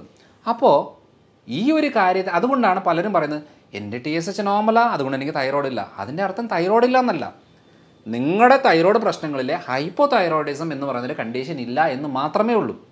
അപ്പോൾ ആർക്കെങ്കിലും റിപ്പീറ്റഡ് ആയിട്ടുള്ള അബോർഷൻസ് നടക്കുന്നു, കുട്ടികൾ ഉണ്ടാവാത്ത കണ്ടീഷൻ വരുന്നു, ആദ്യത്തെ കുട്ടികൾ ഉണ്ടായിട്ട് പിന്നെ ഉണ്ടാകാതെ കുറേ ഗ്യാപ്പ് വരുന്നു, അല്ലെങ്കിൽ സ്കിൻ ഇൻഫെക്ഷൻ വരുന്നു, താരൻ മുടികൊഴിച്ചിൽ കൂടുന്നു, വെറുതെ ഇരുന്നാലും ടെൻഷൻ അടിക്കുന്ന സ്വഭാവത്തിലേക്ക് വരുന്നു, ശരീരമാണെങ്കിൽ എന്തെങ്കിലും ചെയ്താലും ശരീരം നീര് നിറയുന്നു, എവിടെ പിടിച്ചാലും വേദനകളുണ്ടാകുന്നു, ജോയിൻസിന് വേദന, മസിൽസിന് വേദന, കുറച്ച് കാര്യങ്ങൾ എന്തെങ്കിലും ചെയ്തു കഴിഞ്ഞാൽ ശരീരം മടുക്കുകയാണ്, മടിയാണ്, ഒരു കാര്യത്തിലേക്ക് പോകാനോ ചെയ്യാനോ തോന്നാത്തൊരവസ്ഥ വരികയാണ്. ഇങ്ങനെയൊക്കെ വരുമ്പോൾ നമ്മൾ ആദ്യം ആലോചിക്കുന്നത് എന്താണെന്ന് വെച്ചാൽ തൈറോയ്ഡ് ഗ്ലാൻഡ് പ്രവർത്തിക്കുന്നില്ല പ്രോപ്പറായിട്ട്. ചിലപ്പോൾ ബ്ലഡ് ടെസ്റ്റ് ചെയ്ത TSH നോർമൽ ആയിരിക്കും. അപ്പോൾ നമ്മൾ പറയും കുഴപ്പമൊന്നുമില്ല, തൈറോയിഡിന് കുഴപ്പമില്ല. പക്ഷെ നമ്മൾ സ്കാൻ ചെയ്ത് ആരും നോക്കുന്നില്ലല്ലോ. ഇപ്പോൾ ഞാനിപ്പോൾ ഒരു 3-4 കൊല്ലമായിട്ട് ഇപ്പോൾ ഒരു ദിവസം നമുക്കൊരു 200-250 പേഷ്യൻസ് ഒരു ദിവസം വരുമ്പോൾ, അതേപോലെ 200 പേഷ്യൻസ് എടുക്കാം നമുക്കൊരു എവറേജ്. 10 ദിവസം ആകുമ്പോഴത്തേന് ഒരു 2000 പേര്, 30 ദിവസം ആകുമ്പോഴത്തേന് 6000 പേര്, 10 മാസം ആകുമ്പോഴത്തേന് 60000 പേര്, ഒരു കൊല്ലം ഒരു 75000 പേര് മിനിമം നമ്മൾ കൺസൾട്ട് ചെയ്യുന്നുണ്ട്. നമുക്ക് 25,000 മാറ്റിക്കോ, ഒരു 50,000 പിടിച്ചോ. ഒരു 4 കൊല്ലമായിട്ട് 2 ലക്ഷം പേരെയാണ് ഈ 4 കൊല്ലത്തിൽ നമ്മൾ കൺസൾട്ട് ചെയ്തിട്ടുള്ളത്. ഈ പറയുന്ന ആളുകളിലെല്ലാം ഞാൻ അപ്ലൈ ചെയ്ത് നോക്കുന്നത് എന്താണെന്ന് വെച്ചാൽ, റിസർച്ചിൽ എന്ത് പറഞ്ഞു, ഇവർക്ക് ഗോതമ്പ് നിർത്തും, TSH നോർമലായിരിക്കും, പ്രശ്നങ്ങളെല്ലാം കിടക്കും, ഗോതമ്പ് സ്റ്റോപ്പ് ചെയ്യുമ്പോഴത്തേന് ഇവരുടെ നീർക്കെട്ടും വേദനയൊക്കെ കുറയും. എന്ന് വെച്ചാൽ വെയിറ്റ് കൂടിക്കൊണ്ടിരിക്കുന്നവരുടെ വെയിറ്റ് കുറയും. ഇത് മെഡിക്കൽ ടെസ്റ്റ് ഇല്ലാത്തത് കൊണ്ട് എന്ത് പറയും, ബാക്കി എല്ലാവരും മരുന്നെടുത്തോ, ബാക്കിയെല്ലാം ഓക്കെയാണ്, കാരണം TSH നോർമലാണല്ലോ. അപ്പോൾ TSH നോർമലാണ്, ശരിയാ. പക്ഷേ ഡോക്ടറെ, ഞാൻ കുറേ കാലങ്ങളായിട്ട് ഈ തൈറോയിഡിന് മരുന്ന് കഴിക്കുന്നു, എൻ്റെ മുടി കൊഴിച്ചിലും മാറുന്നില്ല, വെയിറ്റ് കൂടി വരുന്നു, മുഴകളുണ്ടാകുന്നു, ടെൻഷൻ വരുന്നു, ക്ഷീണം വരുന്നു, വേദനകളുണ്ടാകുന്നു, ഇതെല്ലാം ഉണ്ട്. അപ്പോൾ പറയുന്നത് എന്താ, ഇത് വേറെ പ്രശ്നമാണ്, നിങ്ങൾ പോയിട്ട് വേറെ ഡോക്ടറെ കാണുക എന്നുള്ളതാണ് പറയുന്നത്. പക്ഷേ ഇതൊന്നും വേറെ പ്രശ്നമല്ല. നിങ്ങൾ ആ തൈറോയ്ഡ് ഗ്രന്ഥി നന്നായിട്ട് പ്രവർത്തിക്കാൻ തുടങ്ങിയാൽ ഈ തല തൊട്ട് കാല് വരെയുള്ള പ്രശ്നങ്ങൾ ക്ലിയർ ആകും. പക്ഷേ എന്താ ചെയ്യുന്നത് വെച്ചാൽ, അങ്ങനെ ഒരു കാര്യം നമ്മൾ പൊതുവേ മെഡിക്കൽ കോളേജുകളിൽ പഠിപ്പിക്കാത്തത് കൊണ്ട് എന്നാ സംഭവിക്കുന്നതെന്ന് വെച്ചാൽ, തൈറോയ്ഡ് നോർമലാണല്ലോ, നിങ്ങൾ വേറെ ചെയ്തു എന്നാണ് പറയുന്നത്. പക്ഷേ ആക്ച്വലി ചെയ്യേണ്ട കാര്യം, ലിവർ, ഇൻറ്റസ്റ്റൈൻ, ഈ 2 അവയവങ്ങൾ പ്രവർത്തിക്കാൻ തുടങ്ങിയെങ്കിൽ മാത്രമേ ഈ തൈറോയിഡിന് മരുന്നെടുത്താൽ ആ മരുന്ന് ശരീരത്തെ പിടിക്കത്തുള്ളൂ, അല്ലെങ്കിൽ ഏക്കത്തുള്ളൂ. കാരണം ഏറ്റവും കൂടുതൽ ഈ T4 കൺവേർട്ട് ചെയ്ത് T3 ആകുന്നതും അബ്സോർപ്ഷൻ നടക്കുന്നതും എല്ലാം ലിവറിലും കുടലിലും ഒക്കെയാണ്. നമ്മൾ മരുന്നെടുക്കുന്നതിന് ബ്ലഡിൽ ഓക്കെ ആണെന്ന് പറഞ്ഞാൽ ഓക്കെ അല്ല. പലപ്പോഴും സംഭവിക്കുന്ന കാര്യം എന്താണെന്ന് വെച്ചാൽ, അവർക്ക് എപ്പോഴും മരുന്നെടുക്കുന്നതിൻ്റെ ഭാഗമായിട്ട് ബ്ലഡിലെല്ലാം നോർമലാണ്, ഒരു കുഴപ്പമില്ല, പക്ഷെ അവർക്ക് തല പൊങ്ങാൻ പറ്റത്തില്ല. അവസാനം നമ്മൾ അടുപ്പിച്ച് പോയി കഴിയുമ്പോൾ ഡോക്ടർ എന്ത് പറയും, നിങ്ങൾ പോയി സൈക്കാട്രിസ്റ്റിനെ കാണണം, കാരണം ഇത് ടെൻഷനാണ്, നിങ്ങളുടെ തോന്നലാണ്, ഇതൊക്കെ എല്ലാവർക്കും ഉള്ളൊരു കാര്യമാണ് എന്ന് പറയുമ്പോൾ നമുക്കതിനൊന്ന് ശരിക്കും എനിക്ക് വല്ല മാനസികമാണോ? കാരണം എൻ്റെ ടെസ്റ്റ് ചെയ്തിട്ട് ബ്ലഡ് എല്ലാം ഓക്കെയാണ്, ഒരു കുഴപ്പമില്ല, സ്കാൻ ചെയ്തിട്ടും കുഴപ്പമില്ല, പിന്നെ എന്താ എൻ്റെ പ്രശ്നം എന്ന് ആലോചിക്കുമ്പം അപ്പം ശരിയാണ്, ഡോക്ടർ പറഞ്ഞത് തന്നെ ആയിരിക്കും. ഇപ്പം നമ്മളൊരു ഫാമിലി, ഇപ്പം ഹസ്ബൻഡിൻ്റെ മുമ്പിൽ വെച്ച് വൈഫിനോട് പറയുകയാണ്, അതെ നിങ്ങൾക്ക് സൈക്കാട്രി പോയി കാണുക, കാരണം നിങ്ങൾക്ക് ടെൻഷനും തോന്നലും ഒക്കെയാണ്, നിങ്ങൾ വെറുതെ ഒച്ച വെക്കുകയും ബഹളം വെക്കുകയും കരയുകയും ഒക്കെ ചെയ്യുന്നത്, അതുകൊണ്ട് നിങ്ങൾക്ക് മാനസിക ബുദ്ധിമുട്ടാണെന്ന് പറഞ്ഞു കഴിഞ്ഞാൽ ഈ കാര്യമാണല്ലോ ഹസ്ബൻഡിൻ്റെ മനസ്സിൽ കിടക്കുന്നത്. പിന്നെ വീട്ടിൽ ചെന്ന് കഴിഞ്ഞാൽ ഈ ഹസ്ബൻഡ് എന്ത് ചെയ്യുന്നു വെച്ചാൽ, എല്ലാവരുടെ മുമ്പിൽ ഈ ഒരു വ്യക്തിയെ മാനസിക രോഗിയായിട്ട് ചിത്രീകരിക്കുകയാണ്. അപ്പോൾ എന്നാന്ന് വെച്ചാൽ മക്കളും കളിയാക്കും, വീട്ടിലുള്ളവരും കളിയാക്കും, പിന്നെ നമ്മുടെ ഒരു ഫീലിങ്സിനോ ഇമോഷൻസിനോ വിലയേ ഇല്ല. എന്ന് വെച്ചാൽ പലപ്പോഴും ഭർത്താക്കന്മാർ വന്ന് പറയാറുണ്ട്, ഡോക്ടറെ കൊണ്ട് ഞാൻ നിർത്തുകയാണ്, എനിക്ക് മടുത്ത്, ഞാൻ 10-20 കൊല്ലമായിട്ട് ഇവളെ വിളിച്ചുകൊണ്ട് നടക്കാത്ത ആശുപത്രികളില്ല, കാണാത്ത ഡോക്ടർമാരില്ല, എടുക്കാത്ത മരുന്നുകളില്ല, എൻ്റെ സമ്പാദ്യത്തിൻ്റെ ഭൂരിഭാഗവും ഞാൻ ഇവളെ ചികിത്സിച്ചിട്ടാണ് ഞാൻ ഇതായത്, അതുകൊണ്ട് അവസാനത്തെ ഒരു ഹോപ്പായിട്ടാണ് ഞാൻ ഡോക്ടറെ അടുത്ത് വന്നേക്കുന്നത് എന്ന് പറയുന്ന ആളുകൾ ഒത്തിരി പേരുണ്ട്. കാരണം വേറെ ഒന്നുമല്ല, ഈ കുടം കമ്മത്തി വെച്ച് വെള്ളം ഒഴിച്ചുകൊണ്ടിരിക്കുകയാണ്. തൈറോയ്ഡ് എന്ന് പറയുന്ന ഒരു കാര്യത്തെ ഡീറ്റെയിൽഡ് ആയിട്ട് ചെക്ക് ചെയ്തിട്ട് മനസ്സിലാക്കിയിട്ട് ആ ഒരൊറ്റ കാര്യം ക്ലിയർ ആക്കി കൊടുത്താൽ ഇത്രയും കാര്യങ്ങൾ ക്ലിയർ ആവും. ഉറക്കം ശരിയില്ല എന്ന് പറയുമ്പോൾ ഉറക്ക ഗുളിക കൊടുക്കുന്നതല്ല അതിൻ്റെ സൊല്യൂഷൻ, എന്തുകൊണ്ട് ഉറക്കം കിട്ടുന്നില്ല എന്നുള്ളതാണ്. അത് കറങ്ങി അടിച്ച് വരുമ്പോൾ തൈറോയ്ഡിലേക്കാണ് വരുന്നത്. കൊളസ്ട്രോൾ വേറെ ഒരു കുഴപ്പമില്ല, കൊളസ്ട്രോൾ മാത്രം കൂടുകയാണ്. അപ്പോൾ പലരും കണ്ടിട്ടുണ്ട്, ഞാൻ വേറെ ഒന്നും മരുന്നെടുക്കുന്നില്ല, കൊളസ്ട്രോൾ എടുക്കുന്നത്. അങ്ങനെയാണെങ്കിൽ ഉറപ്പിച്ചത് തൈറോയ്ഡുമായിട്ട് ബന്ധപ്പെട്ട കാര്യമാണ്. അപ്പോൾ കൊളസ്ട്രോൾ മരുന്നെടുത്താൽ ഉടനെ കൊളസ്ട്രോൾ കുറയും, അല്ലാതെ പ്രശ്നം മാറത്തൊന്നുമില്ല. അപ്പോൾ നമുക്ക് എന്ത് ചെയ്യുന്നത്, കൊളസ്ട്രോൾ അങ്ങനെ അടുപ്പിച്ച് കുറേ വലിയ ഡോസേജിൽ എടുത്തുകൊണ്ടിരുന്നാൽ നമുക്ക് ഹാർട്ടിൽ മസിൽ വീക്കാവും, ബ്ലഡ് വെസൽസിന് ഡാമേജ് വരും.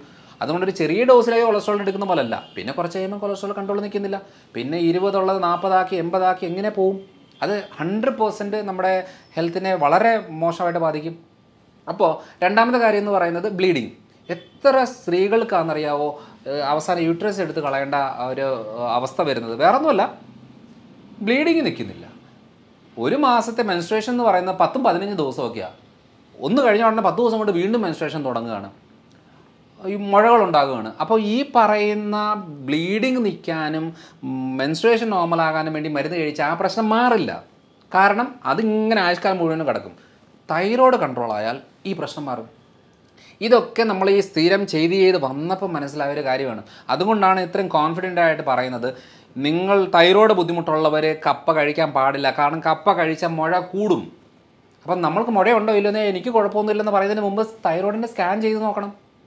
നമ്മുടെ അടുത്ത് തന്നെ ഞാനിപ്പോൾ ഇത്രയും കൊല്ലങ്ങളായിട്ട് ചെയ്തതിനകത്ത് മനസ്സിലായ കാര്യം എന്ന് വെച്ചാൽ, ഞാനൊരു എൻഡോക്രൈനോളജിസ്റ്റ് അല്ല, ഞാനൊരു ലൈഫ് സ്റ്റൈൽ ഫിസിഷ്യനാണ്. പക്ഷേ കണക്ട് ചെയ്ത് പോകുമ്പം തൈറോയിഡിലേക്ക് വന്നിട്ട് എത്ര പേരുടെ തൈറോയ്ഡ് ക്യാൻസർ എന്നറിയോ കണ്ടുപിടിച്ചത്, അവർക്ക് അറിയത്ത് പോലുമില്ല. അപ്പോൾ പലരും ചോദിക്കണം എനിക്ക് മുഴയോ, അപ്പോൾ പറയുന്നത് ഇതൊക്കെ ഗ്രേഡ് ഒത്തിരി 10-15 കൊല്ലമായിട്ടുള്ള മുഴകളാണ്. അപ്പം നമ്മൾ സ്കാൻ ചെയ്യുമ്പോഴാണ് അയ്യോ ഇത്രയും കാലമായിട്ട് എനിക്ക് മുഴയുണ്ടായിരുന്നോ എന്നുള്ളതാണ്, ഷോക്കായിട്ടിരിക്കുകയാണ്. പല സാഹചര്യങ്ങളിലും പല കാര്യത്തിന് വേണ്ടി വരുന്നവരുടെ ഞാൻ ഭൂരിഭാഗം ആളുകൾക്കും വയറിൻ്റെ അബ്ഡോമിനൽ സ്കാനും തൈറോയ്ഡ് സ്കാനും ഇടും. അവരിഷ്ടമുള്ള സ്ഥലത്ത് പോയിട്ട് ചെക്ക് ചെയ്യുക എന്നുള്ളതാണ് പറയുന്നത്. അല്ലാതെ നമ്മുടെ അടുത്ത് വന്ന് ചെക്ക് ചെയ്ത് പുതിയ രോഗം കണ്ടുപിടിച്ച് അങ്ങനെ പരിപാടിയൊന്നുമില്ല. സ്കാൻ ചെയ്ത് വരുന്ന സമയത്താണ് നമുക്ക് കിട്ടുന്നത്. പലപ്പോഴും പല ആളുകളും ചെയ്യുന്നത് എന്തെന്നറിയോ, ബ്ലഡ് ടെസ്റ്റ് ചെയ്തിട്ട് കുഴപ്പമില്ല നോർമലാന്ന് പറഞ്ഞിരിക്കും, എനിക്ക് ഷുഗർ ഇല്ല, കൊളസ്ട്രോൾ ഇല്ല, തൈറോയ്ഡ് ഇല്ല, യൂറിക് ആസിഡ് ഇല്ല, ഒരു പ്രശ്നവുമില്ല, ഞാൻ ഓക്കെയാണ്. സ്കാൻ ചെയ്യുമ്പോഴാണ് ഗ്രേഡ് 3 ആയിരിക്കും ഫാറ്റി ലിവർ കിടക്കുന്നത്, യൂട്രസിലെ മുഴ നല്ല സൈസിലായിരിക്കും, ബ്രസ്റ്റിൽ മുഴയായിരിക്കും, തൈറോയ്ഡിൽ മുഴയായിരിക്കും. എന്ന് വെച്ചാൽ ശാരീരികമായിട്ടുള്ള ചേഞ്ചസ് വരുന്ന ഏരിയകൾ അത് സ്കാൻ ചെയ്താലേ കിട്ടത്തുള്ളൂ, അല്ലാതെ ബ്ലഡ് ചെക്ക് ചെയ്താൽ കിട്ടത്തില്ല. പലപ്പോഴും ഒരു കേസ് വന്ന് ഞാൻ കണ്ടേക്കുന്നത് എന്താണെന്ന് വെച്ചാൽ അവരുടേത് ലിവർ സിറോസിസാണ്. ലിവർ സിറോസിസ് എന്ന് പറയുന്ന ഒരു സുപ്രഭാതത്തിൽ ഉണ്ടാവത്തില്ല. അല്ലെങ്കിൽ എന്തെങ്കിലും ഹെവി ഡോസ് മരുന്നുകളോ എന്തെങ്കിലും എടുക്കുന്നതിൻ്റെ ഭാഗമായിട്ട് ചിലപ്പോൾ ഒരു 1-2 മാസം കൊണ്ട് വരുമായിരിക്കും. അല്ലെങ്കിൽ 10-20 കൊല്ലം എടുത്തിട്ട് ഉണ്ടാകുന്ന ഒരെണ്ണമാണ്. അപ്പോൾ ഞാൻ ചോദിച്ചു അവരുടെ അടുത്ത്, ഇതെങ്ങനെ ഒരു സുപ്രഭാതത്തിൽ വന്നേ, നിങ്ങൾ എന്തെങ്കിലും മരുന്നെടുക്കുന്നുണ്ടോ? ഞാൻ BP-ക്ക്, ഷുഗറിന്, കൊളസ്ട്രോൾ ഇതിന് മാത്രമേ മരുന്നെടുക്കുന്നുള്ളൂ. അല്ല ഈ ഇടയ്ക്ക് എങ്ങനെ സർജറിയോ കാര്യങ്ങളൊന്നും ചെയ്യുന്നു? ഒന്നും ചെയ്തിട്ടില്ല. പിന്നെ ഇതെങ്ങനെ ഉണ്ടാകുന്നത്? കാരണം 10-20 കൊല്ലത്തെ പഴക്കമുള്ള ഒരു ലിവർ പ്രശ്നമാണ് ഇന്ന് ഒരു സുപ്രഭാതത്തിൽ സ്കാൻ ചെയ്തപ്പോൾ കണ്ടുപിടിച്ചത്. അപ്പോൾ ഞാൻ ചോദിച്ചു നിങ്ങൾ ലിവറൊക്കെ ചെക്ക് ചെയ്യാറില്ലായിരുന്നോ? എല്ലാ 3 മാസം കൂടുമ്പം ഞാൻ ചെക്ക് ചെയ്യാറുണ്ട്. അപ്പം ലിവർ ഫംഗ്ഷൻ എല്ലാം നോർമലാണ്. അതായത് SGPT, SGOT, ബിലിറൂബിൻ കാര്യങ്ങൾ, കൊളസ്ട്രോൾ എല്ലാം നോർമലാണ്. അപ്പം മനസ്സിലാക്കേണ്ട ഒരു കാര്യം എന്ന് വെച്ചാൽ, അപ്പം നിങ്ങൾ സ്കാനൊന്നും ചെയ്തില്ലേ? സ്കാൻ ചെയ്തില്ല. എല്ലാ 3 മാസം കൂടുമ്പം ഞങ്ങളുടെ റെഗുലർ ചെക്കപ്പിൻ്റെ ഭാഗമായിട്ട് ബ്ലഡ് ടെസ്റ്റ് ചെയ്ത് കൊണ്ടുപോയിരുന്നു. അപ്പോൾ ഒരു കാര്യം മനസ്സിലാക്കണം, ബ്ലഡിൽ നോർമലാണെന്ന് പറഞ്ഞിട്ട് ഒരു കാര്യമില്ല. സ്കാൻ ചെയ്യുമ്പോഴാണ് അതിന് ഗ്രേഡുകൾ, ഗ്രേഡ് 1, ഗ്രേഡ് 2, ഗ്രേഡ് 3 കഴിഞ്ഞ് പിന്നെ ഫൈബ്രോസിസിലേക്ക് കയറി, സീറോസിസിൻ്റെ അതിൻ്റെയൊക്കെ സ്റ്റേജുകളുണ്ട്. ഇതെല്ലാം കഴിഞ്ഞ് അവസാനത്തേക്കാണ് സീറോസിസ് എന്ന് പറയുന്ന സ്റ്റേജ്. സീറോസിസ് വന്നു എന്ന് പറഞ്ഞ ഉടനെ എല്ലാം തീർന്നു എന്നല്ല, അതിനും ഗ്രേഡുണ്ട്. അടുത്ത ഗ്രേഡിലേക്ക് പോകാതിരുന്ന ആ പ്രശ്നം ഒക്കെയാണ്. അപ്പോൾ ഇതൊന്നും നമ്മൾ നോക്കാതെ പോകുമ്പോഴാണ് പ്രശ്നം. കാരണം നമ്മളിപ്പോൾ ആയുർദൈർഘ്യം കൂടുമല്ലേ, ആയുർദൈർഘ്യം കൂടുമ്പം ഓട്ടോമാറ്റിക്കായിട്ട് ഇങ്ങനത്തെ ബുദ്ധിമുട്ടുകളൊക്കെ വരും. അതുകൊണ്ട് ഞാൻ ചികിത്സിക്കുന്ന മേഖല എന്ന് പറയുന്നത് ജീവിതശൈലി രോഗങ്ങളുമായിട്ട് ബന്ധപ്പെട്ടതാണ്.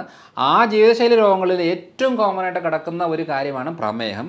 പക്ഷേ ആ പ്രമേഹത്തിനെക്കാട്ടിലും കോമൺ ആളുകൾക്ക് ഞാൻ ഒരു 100 പേരെ ചികിത്സിച്ച 80 പേരുടെ പ്രശ്നവും അവർക്കറിയാത്ത കാര്യമായിരിക്കും. അത് കണക്ട് ചെയ്ത് വരുമ്പം തൈറോയ്ഡിലേക്കാണ് വരുന്നത്. തൈറോയ്ഡ് ക്ലിയർ ആക്കി കൊടുക്കുമ്പോഴത്തേനും ഉറക്കമില്ലാത്തവർക്ക് ഉറക്കം കുറയും, വേദന നീർക്കെട്ട് ഉള്ളവർക്ക് അത് കുറയും, സ്റ്റിഫ്നെസ് കുറയും, ക്ഷീണം മാറും, വെയിറ്റ് കുറയും, വെരിക്കോസ് ബുദ്ധിമുട്ടുകൾ കുറയും, ഗ്യാസിൻ്റെ പ്രശ്നം, ഒത്തിരി കാര്യങ്ങൾക്ക് മാറ്റം വരുന്നത് ഈ ഒരൊറ്റ കാര്യം ചെയ്യുമ്പോഴാണ്.